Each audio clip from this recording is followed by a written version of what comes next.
Olá pessoal, tudo bem com vocês? Sou o professor Márcio Gomes e ajudo você em atualidades.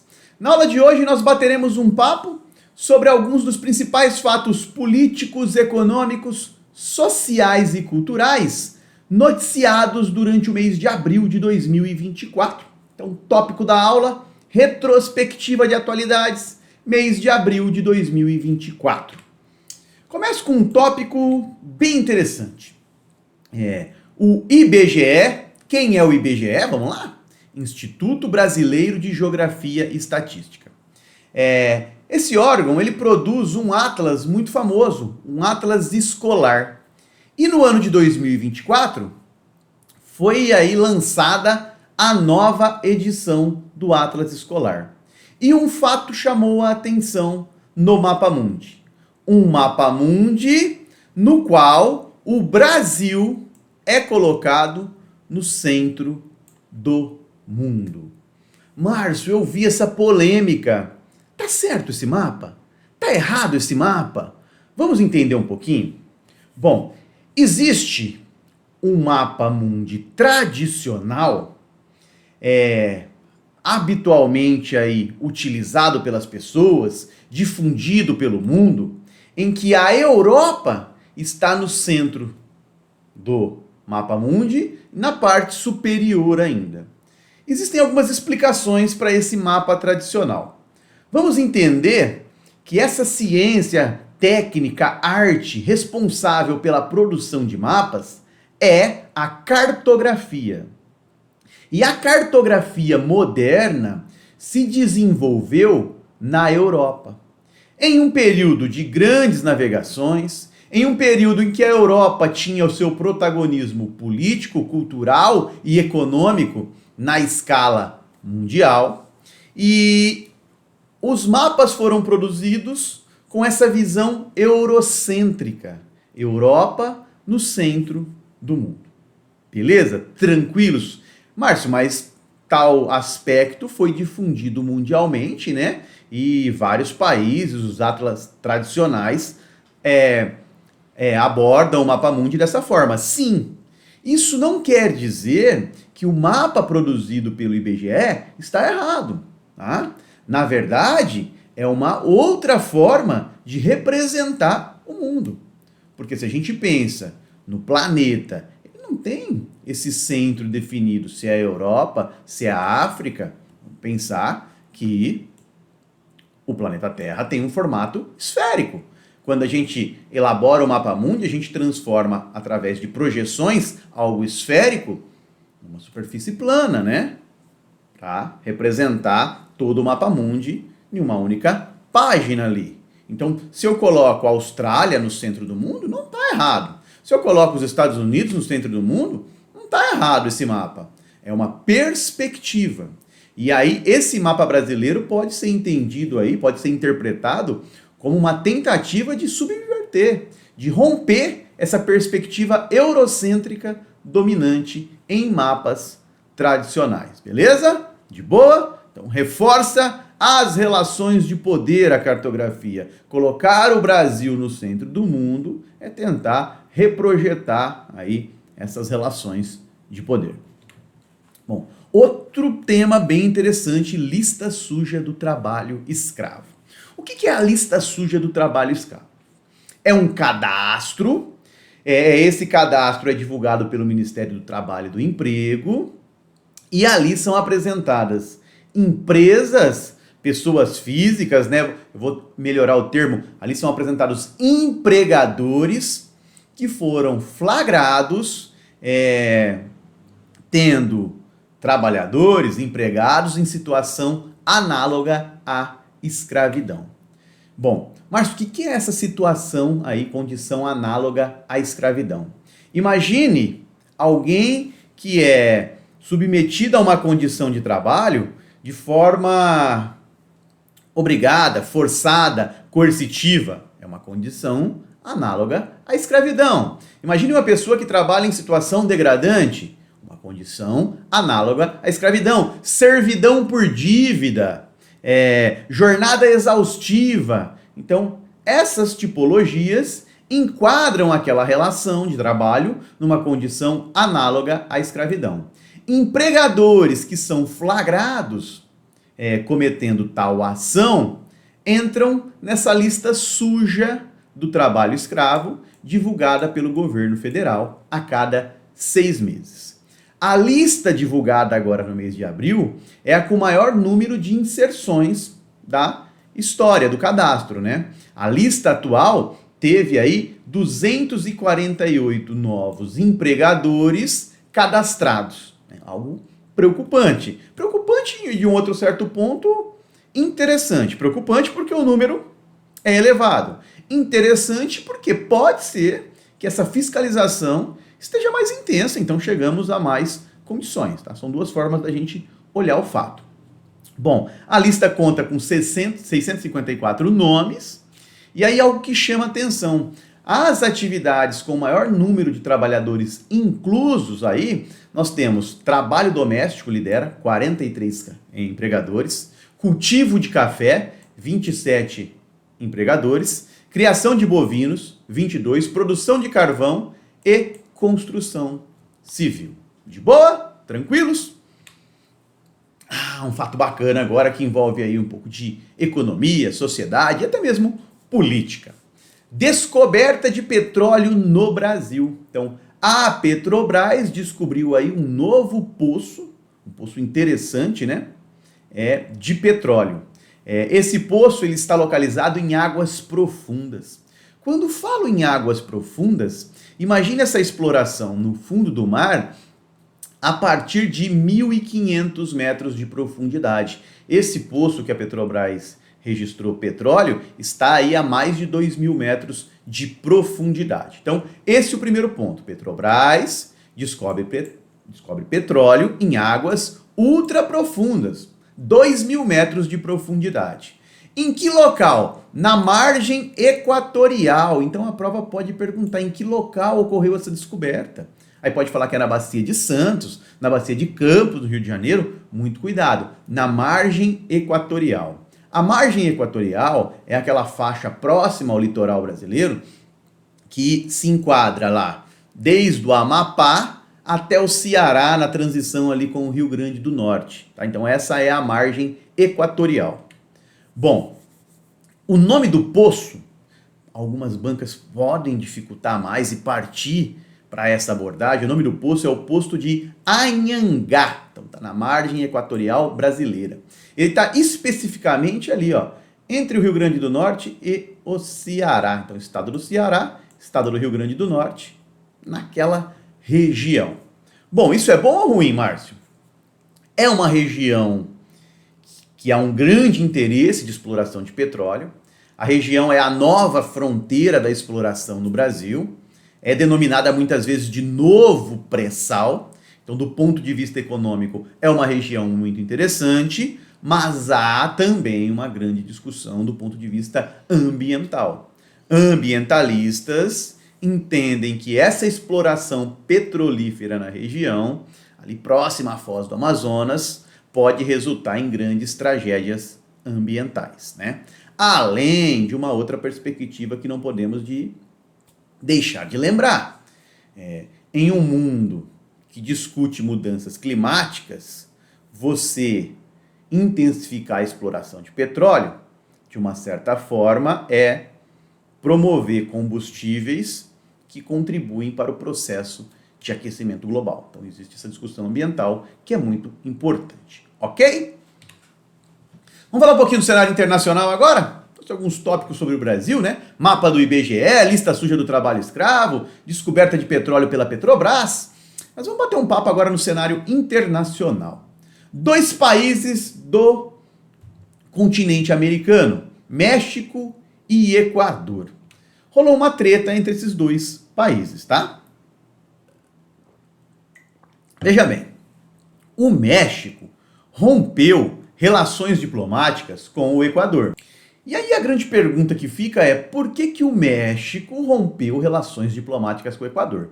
Mas antes da gente responder essa pergunta, anota aí, porque eu creio que a banca entre nesse mérito. Olha, dois países do continente americano romperam relações diplomáticas. Que países são esses? México e Equador. Eu vou deixar a letra M aqui e a letra E porque ela vai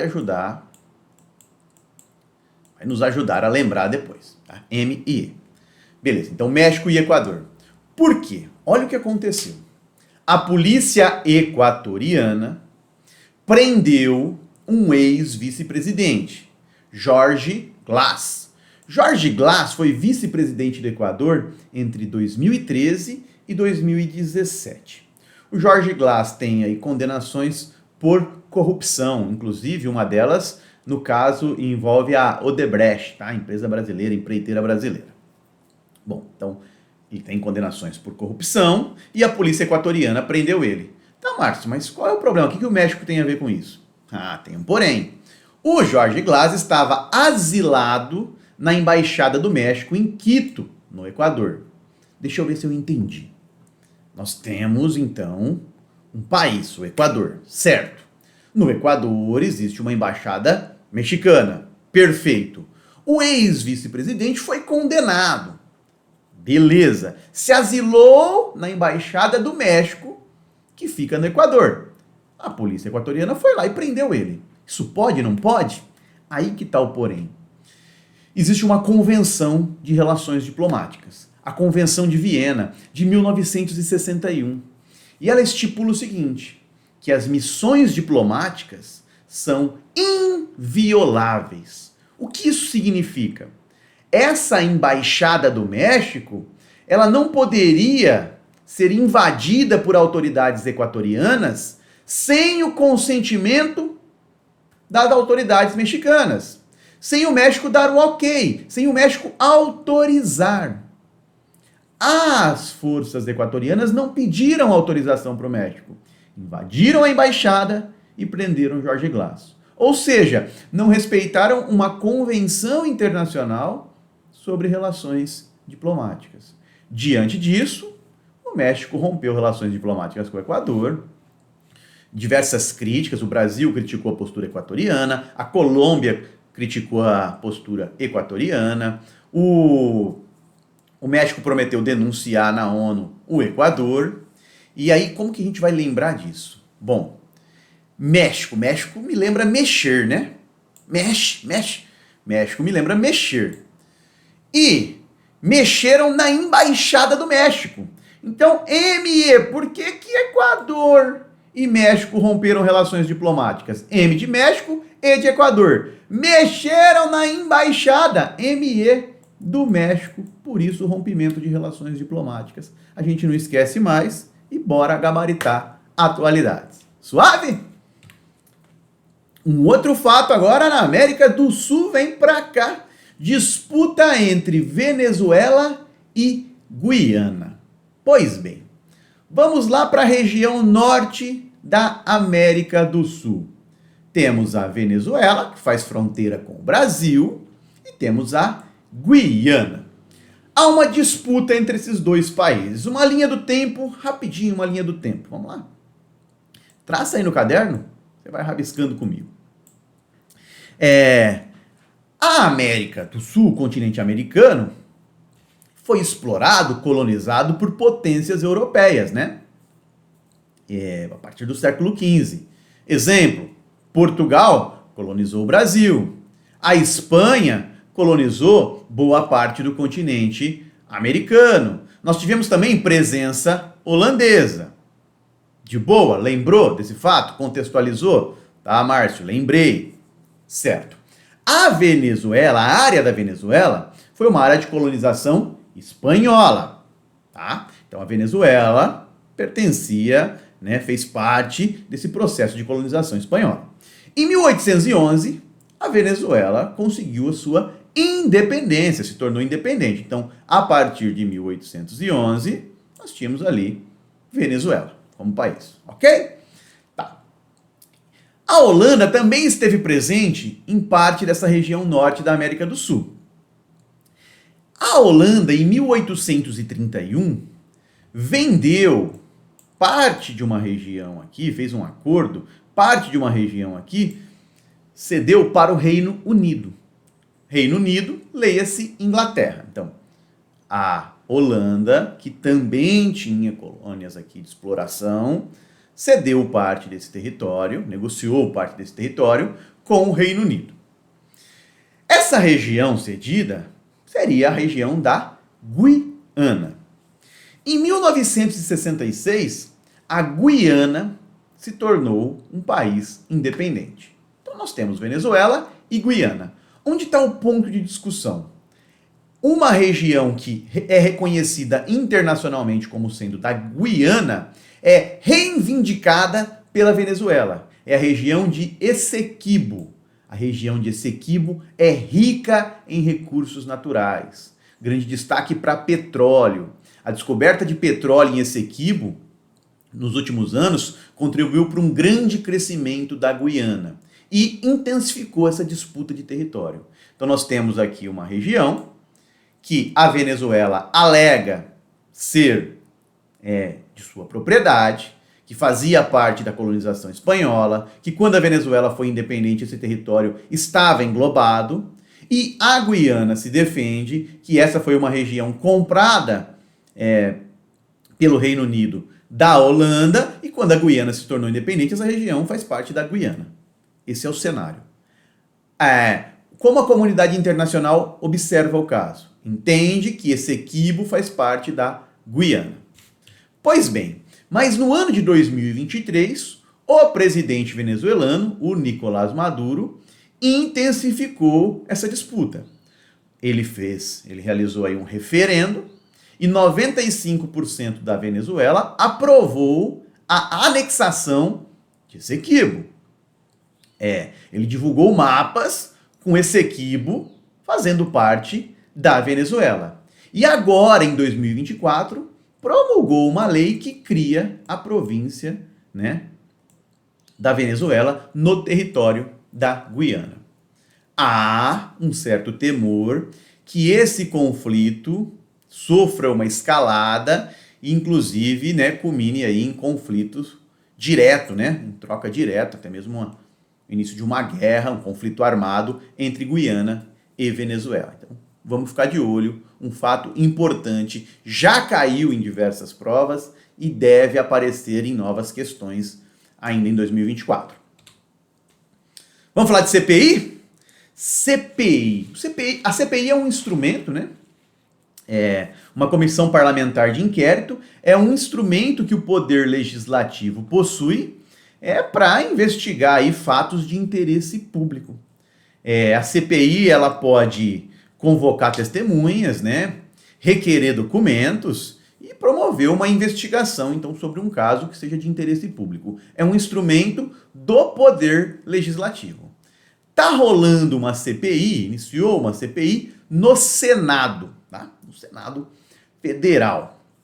É a CPI das apostas esportivas, algo que ganhou muita dimensão no Brasil nos últimos anos, Um número divulgado ano passado mostra que nós temos muito mais apostadores no Brasil, nessa esfera esportiva, do que pessoas investindo na Bolsa de Valores, por exemplo. Qual é a ideia? Qual é o foco dessa CPI? Investigar denúncias de manipulação de resultados no futebol brasileiro. Porque, não estou falando que tem nem que não tem, hein, galera? Mas vamos lá. Vou colocar a cifra aqui de 1 milhão. 1 milhão. Então você ali aposta 1 milhão em determinado acontecimento, em determinada partida de futebol. Você paga uma quantia para alguma pessoa que está envolvida diretamente no jogo. Essa pessoa efetua aquela prática combinada. Você apostou 1 milhão que aquela prática aconteceria e aí você tem um grande retorno em cima desse valor apostado. Tá? É algo possível, não estou falando que é algo comprovado, é para isso que a CPI foi implantada, para investigar esse fato. Mas é um caso fácil de você prever alguns desdobramentos. Historicamente no mundo, no futebol italiano isso aconteceu muito, historicamente no mundo, essa relação entre aposta esportiva e esporte de alto rendimento dá ruim, tá? Vamos dizer assim, o termo popular dos jovens aí, dá ruim, isso não termina bem. E aí o que chama atenção são os relatores aí, né, e presidente dessa CPI. O relator será o ex-jogador de futebol, atual senador pelo estado do Rio de Janeiro, o Romário. Pô, se é de esporte, tá aí o Romário, tetracampeão do mundo com a seleção brasileira em 1994, ele é o relator da CPI. E a presidência ficou com Jorge Cajuru, senador pelo estado de Goiás, alguém que fez uma grande carreira como jornalista esportivo. Cajuru, na época de jornalista esportivo, era uma figura polêmica, uma crítica pesada a diversas práticas. Então, estou curioso para os desdobramentos da CPI. Por hora, o que você precisa entender? Tem uma CPI rolando no Senado, CPI focado em apostas esportivas, e investiga essas denúncias de manipulação de resultados no futebol brasileiro.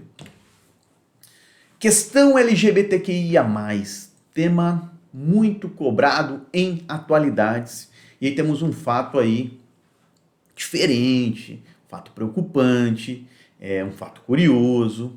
Olha o que o Iraque, aí estou falando do Iraque, então anota aí, é Iraque. O Iraque aprovou uma lei que criminaliza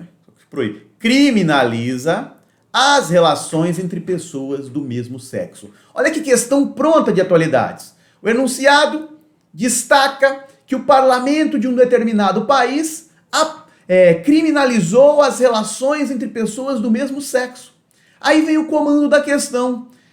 Qual o nome desse país? O Iraque, ok? Tá. Qual o argumento do parlamento? Que essa medida visa defender os valores religiosos.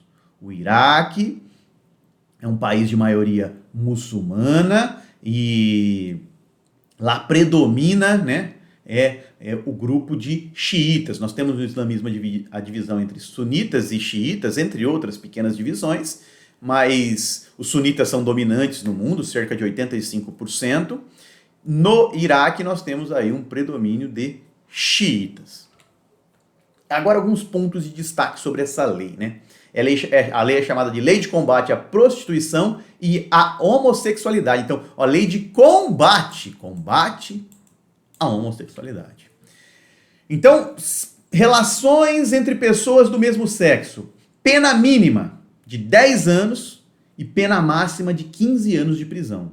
Então, a relação entre pessoas do mesmo sexo no Iraque pode desencadear em 15 anos de prisão. Segundo ponto, determina pelo menos 7 anos de prisão para qualquer pessoa que promover a homossexualidade ou a prostituição.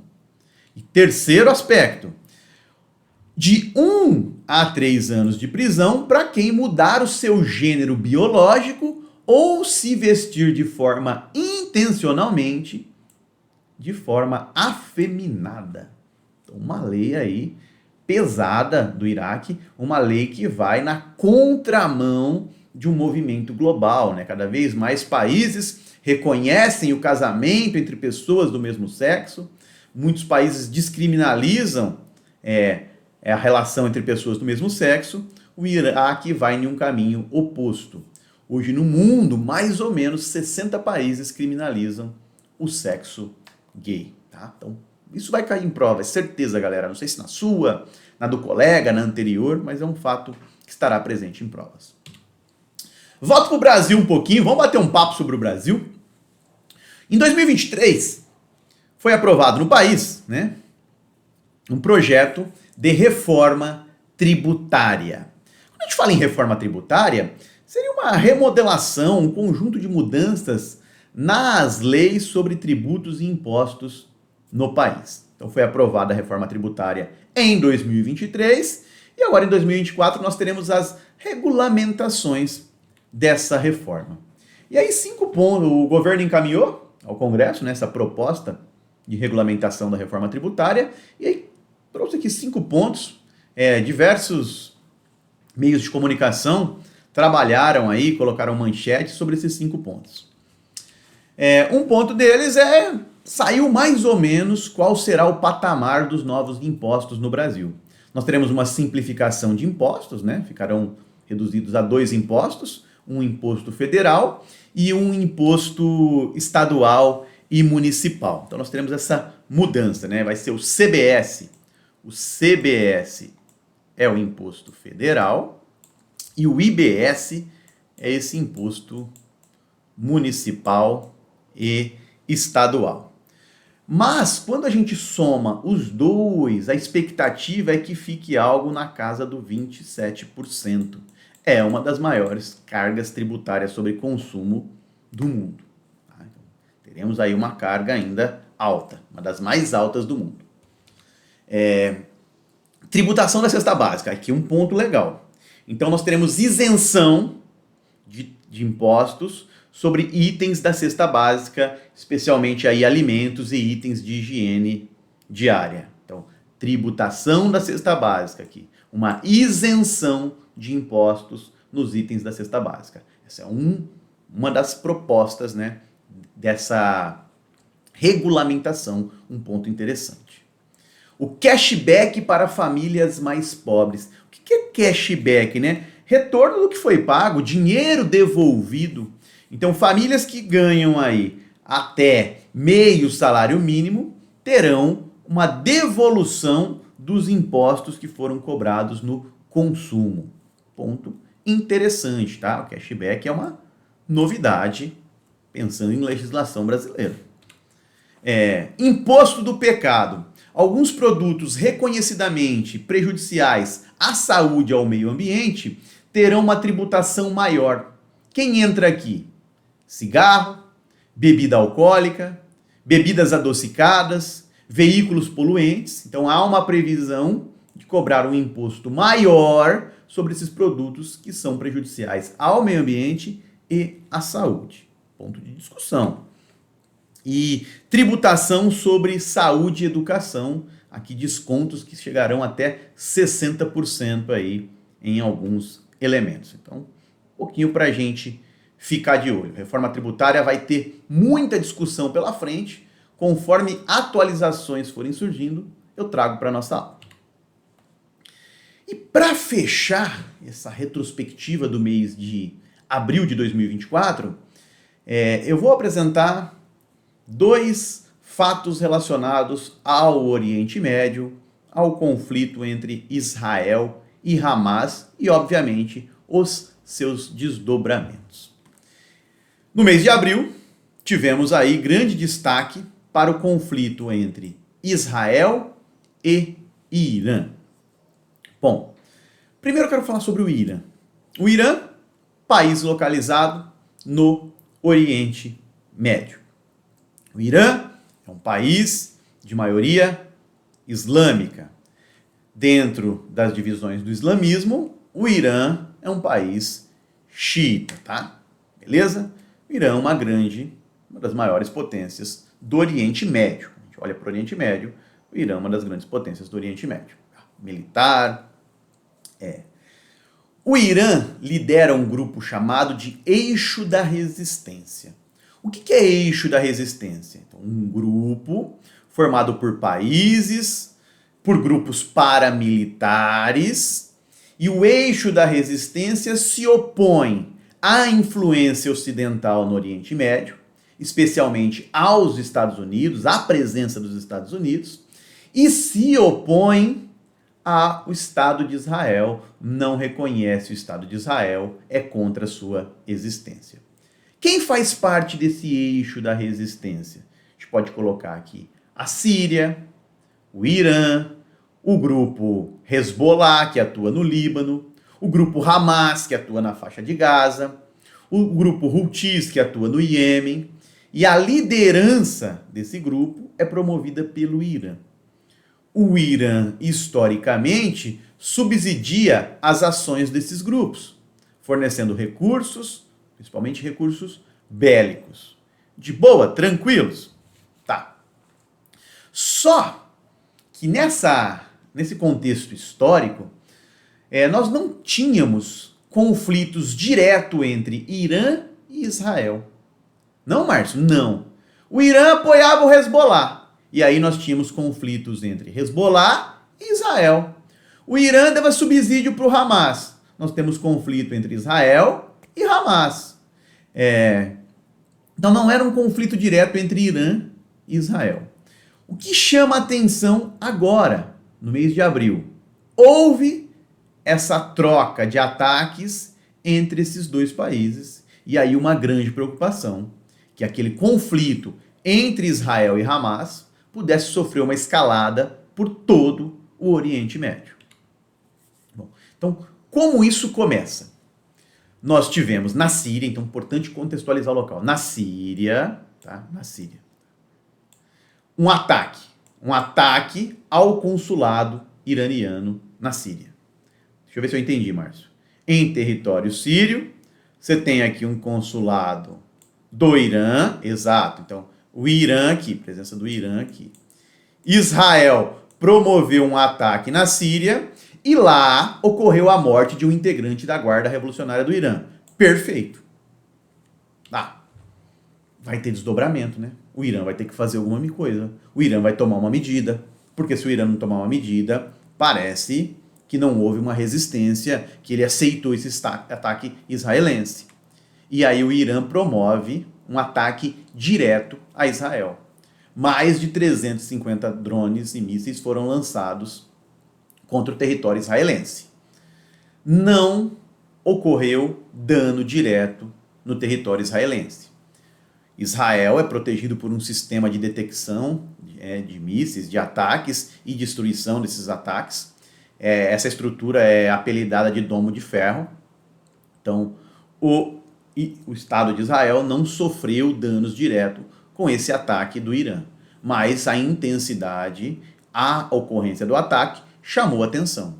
Nesse momento, parte do mundo ficou preocupada. Poxa, vai escalar o conflito. Então, a Irã ataca Israel. Pois bem, agora é a vez de Israel reivindicar o seu direito de ataque ao Irã.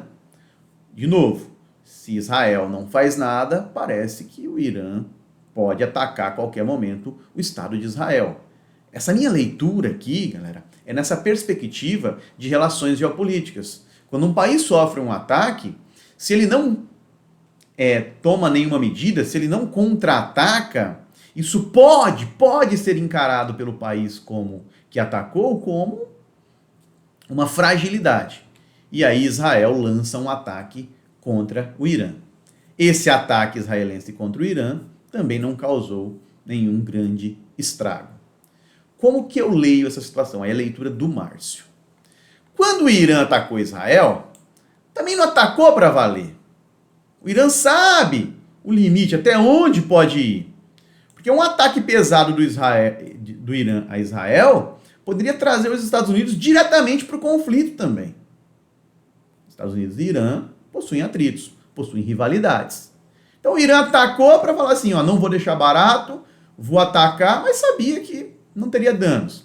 E Israel também, quando lançou um ataque contra o Irã, foi para não causar danos, foi só para vou atacar, mas sei que serei interceptado.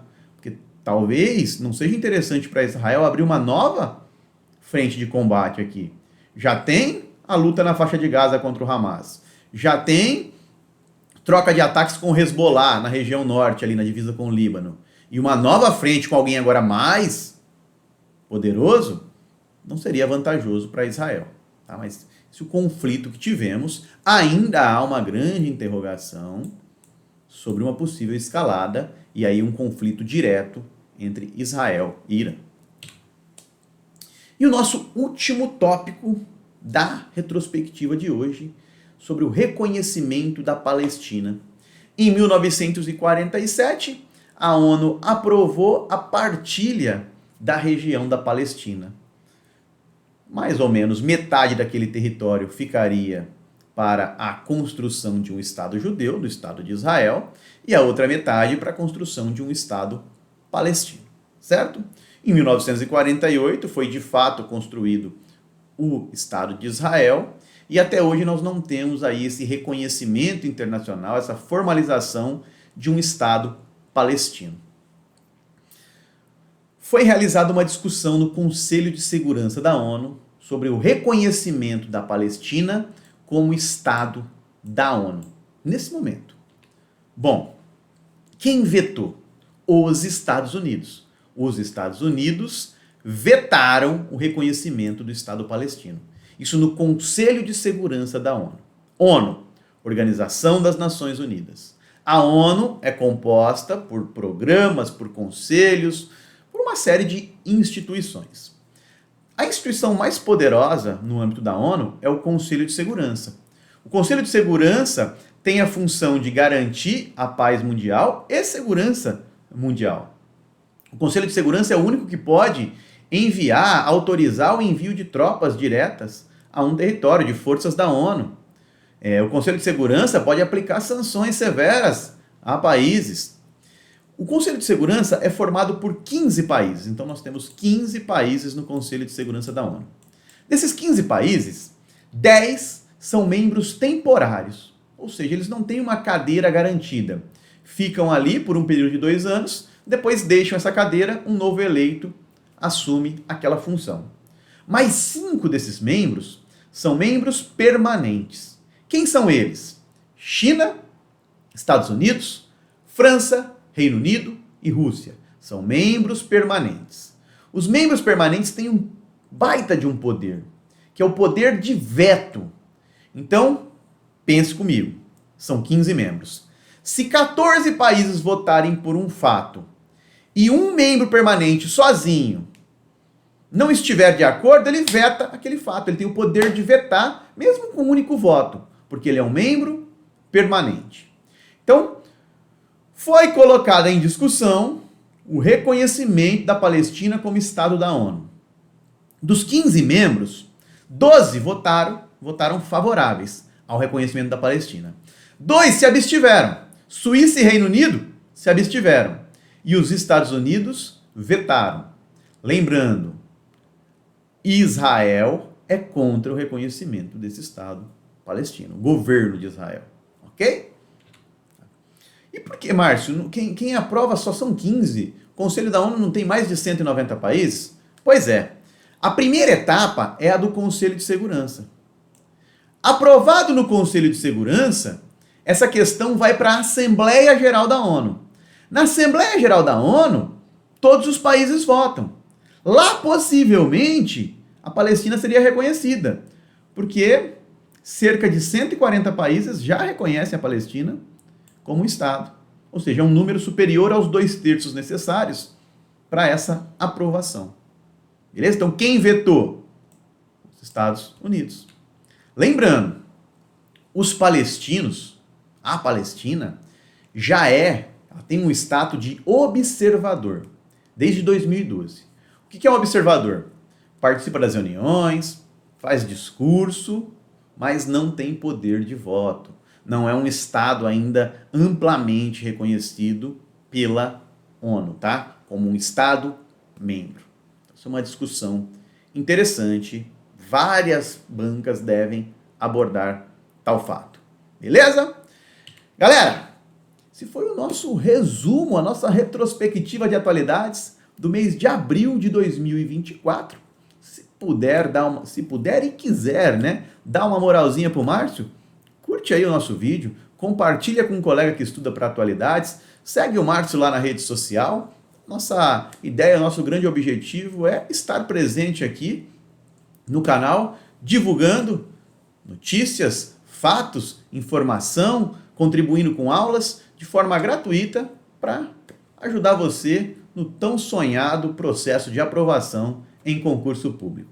Bons estudos, muitas aprovações, um grande abraço e até o nosso próximo encontro.